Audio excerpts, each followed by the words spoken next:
What's up, everyone? My name is Troy from TechGamesEtc, and let me tell you, I just beat the Order 1886 and I come away surprised how good the game was. I mean, it wasn't excellent, but I was surprised because going in this, I had my doubts.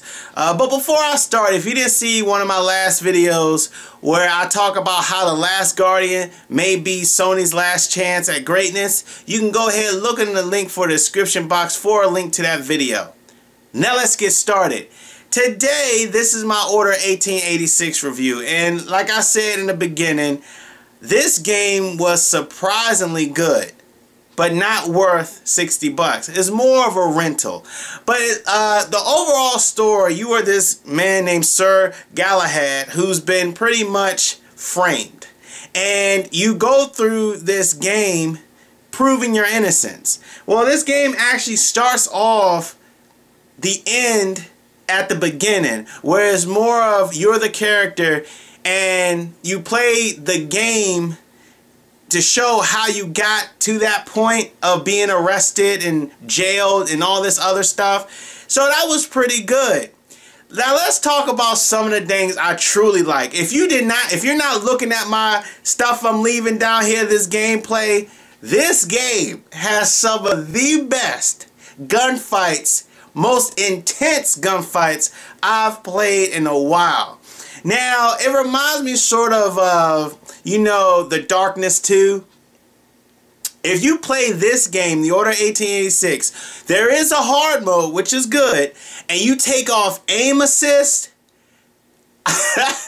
I'm talking about, they had me pinned down. Sometimes I could not even move. Man, this game has so much detail when it comes to the gun battles. That part right there, I was playing it like this. Once it got to the gunfights, I'll be like, I would start smiling. Like when I got into my first heavy duty guns blazing gunfight, I said, wow. I was expecting a lot of quick time events, which this game does have, we'll talk about later.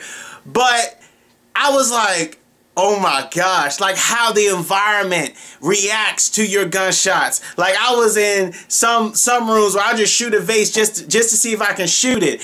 And the guns in this game feel so nice. From the pistols to the rifles to their futuristic guns. One thing I do like about this game is the whole advanced tech. This is like London 1886. It has its, you know, mythical creatures, the fantasy creatures like the Lycan, which are like half-breed werewolves, whatever. And it has this sort of advanced tech, but not too advanced. But it has a nice little setting when it comes to the advanced technology. And some of the guns in this game feel so right.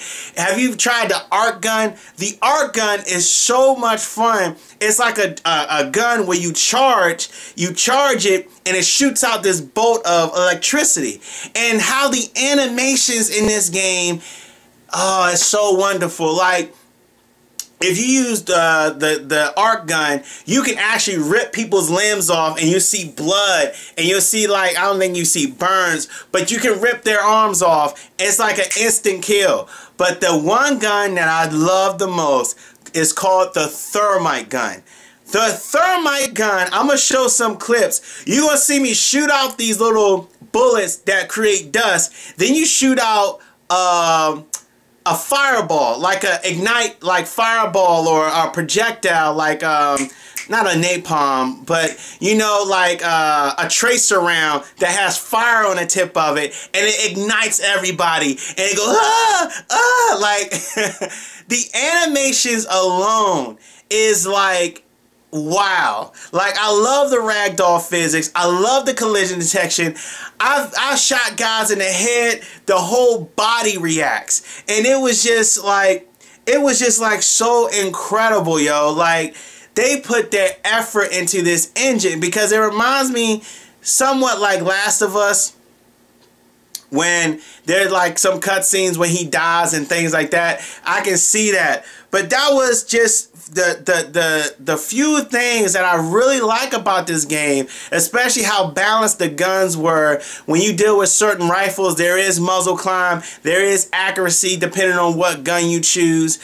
I just enjoyed that all together because this game had its potential. But let's talk about some of the flaws that this game had that just needs to be changed for a sequel, if there is a sequel. Now let's talk about the whole environment of London. This is a beautiful game when it comes to the environment design, when it comes to the environments you're exploring. It makes sense. But sometimes dealing with the non-player characters, like the citizens, you're just completely invisible to them. Like, you're totally invisible to them. It loses its immersion when you can't go up to somebody and just interact with them. You can clearly walk into them and they don't respond. They don't get out the way like on, you know, GTA series and things like that. And that was some of the things. Also, one of the biggest gripes of this game could have been easily Game of the Year if they just tweaked the little things, especially dealing with their boss fights. Their boss fights are very recycled, very quick time eventy. You don't feel involved in them enough. It's quick time based mostly. You're not gonna get those classic boss fights that I know and love where it feels free. Like the boss has like 3 main attacks and he has a weakness and you gotta expose it and you're running around. Like something you'll see in Darksiders 2, something you'll see in Binary Domain, something you'll see where it's just a classic filled boss fight. They recycled a lot of the boss fights, the mini boss fights, the grand boss fights. They recycled a lot of it. And that was one of the biggest gripes in this game of how you have these great gun battles and you get to these boss fights and it is unfulfilling.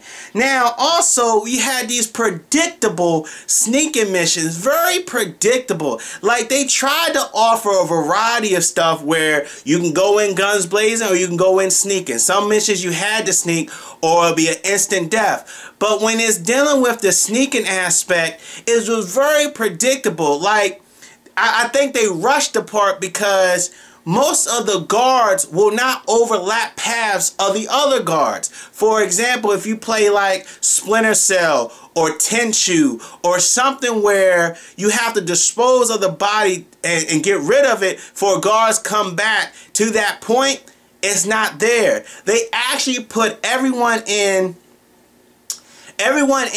certain sections to where they don't overlap each other's paths. So I can walk up to somebody, boom, and have no fear of being caught.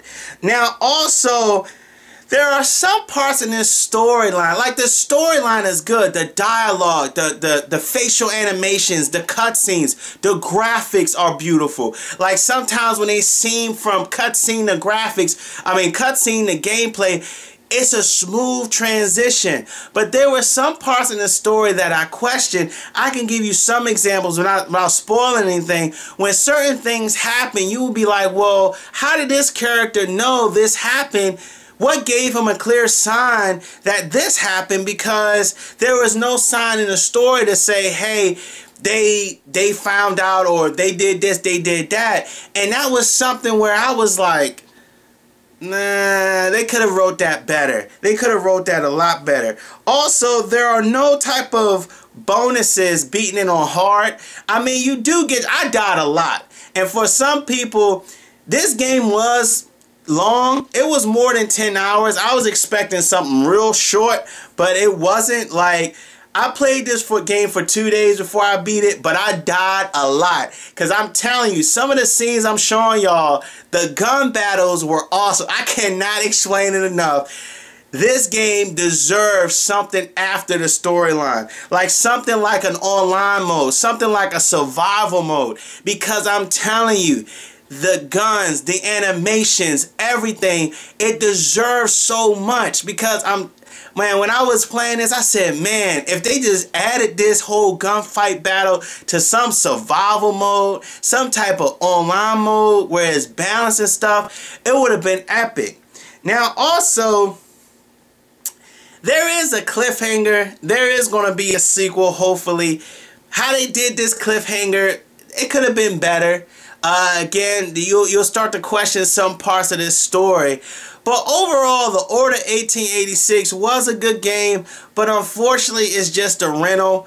I hope in the sequel they acknowledge some things that this industry was saying, like as far as taking out the quick time events, especially dealing with the boss fights, adding an online mode or adding something where it has some type of replayability. Because once you play this game one time, I don't see myself going back and playing it. But there y'all go, man. There y'all have it. Thank you so much for watching. If y'all have any questions, feel free to leave it in the comment section below and tell me what y'all think, community. Did you like the Order 1886? Did you have your flaws? Did you have its strengths? Just go ahead and share that. And don't forget to subscribe to my channel. And thank you so much for watching. See you later. Thanks a lot.